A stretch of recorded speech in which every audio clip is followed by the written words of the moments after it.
Allah is now telling us that every action you do is inspired by your directing towards that Kaaba. You're directing yourself towards the legacy of Rasulullah sallallahu alaihi wasallam and the legacy of Ibrahim. Truth above all else truth, regardless of what comes your way.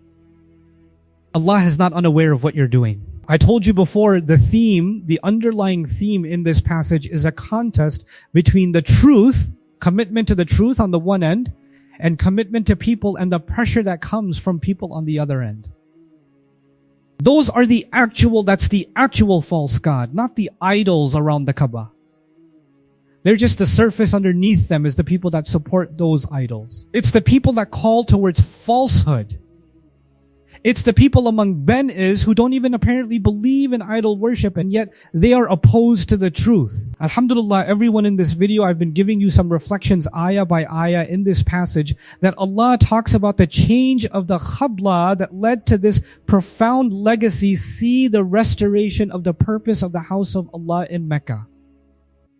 We're still not done with this passage. And now Allah is going to say something that is almost identical to what He said before in ayah number 144. He said this. We passed through this before, but I'll read the portion for you. We're turning you in the direction that pleases you. So turn your face towards the sacred masjid. And wherever you all may be, now make sure that you turn your faces in its direction. And then He says, and no doubt about it, those who were given the book before already know this is the truth from their master, and Allah is not unaware of what they do. So the last comment here after the change of Kibriya was Allah knows what those who've been given the book are doing despite knowing this truth. So this was pointed at them. But now we've reached ayah number 149. Let's read this again. And wherever you may come out from, turn your face, addressing the Prophet ﷺ, individually turn your face in the direction of the sacred masjid towards certainly it is a truth from your master. Previously we found the people of the book, those who were given the book know that it's the truth from their master. So that reference was there to the truth. And here again, it certainly is the truth from your master. And Allah is not unaware. Just like before, this time He says He's not unaware of what you're all doing. That time He said the people of the book, He's not unaware of what they're doing. Now He says He's not unaware of what you're doing. This subtle and powerful transition tells you everything. It tells you the purpose of this entire passage.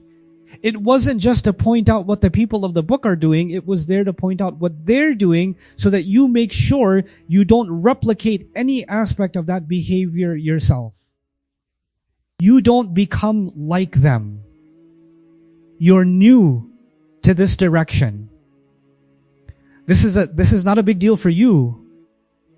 It's a big deal for them. But now that you've turned in this direction, you better recognize that everything you do now, everything you do, not just turning in a lazan in the direction of the Kaaba, every action you take now has a direction, has a purpose. Turning towards the Kaaba is a very purposeful, intentful, mindful thing. It's not a mindless thing.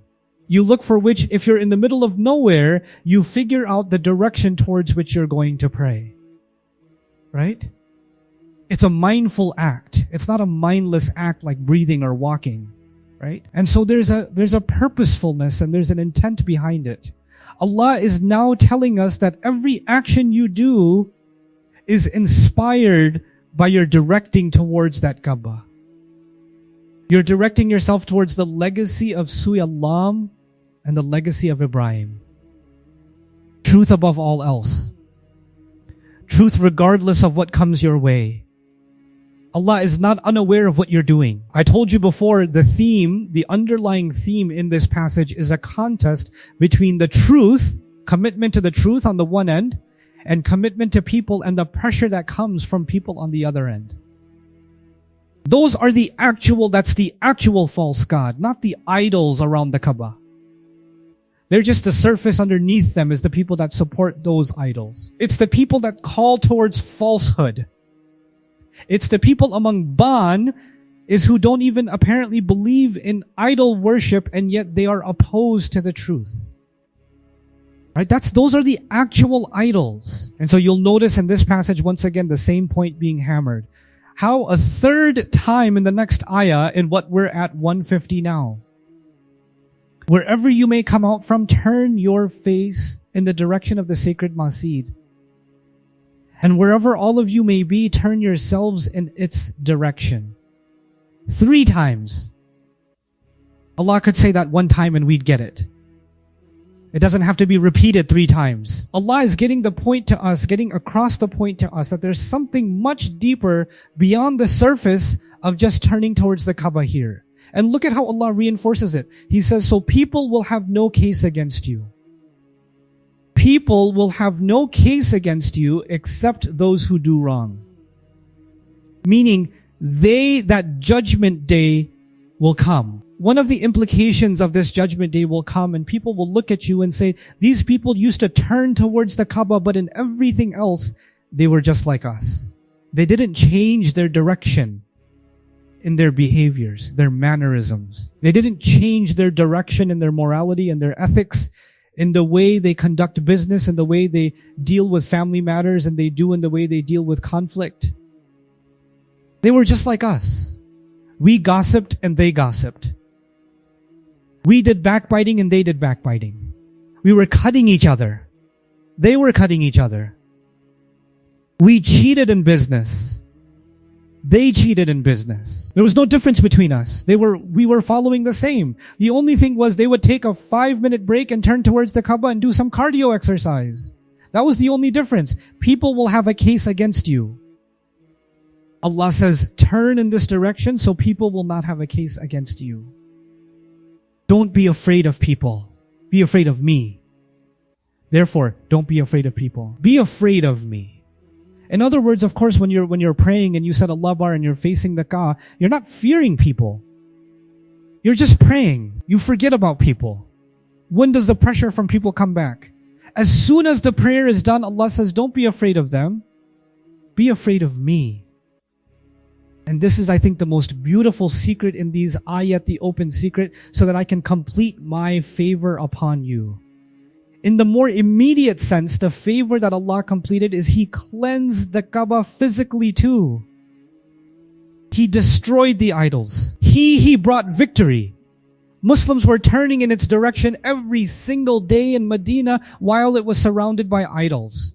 So they knew that has to be cleansed. They knew it, and Allah will complete His favor and bring that victory which came right. So Allah says, but there's a broader meaning here and very powerful in all of our lives. Standing up against the pressure of people is like being thrown in a fire. You see, I said that deliberately. It's from the story of Ibrahim Isam. But Allah will make that fire cool.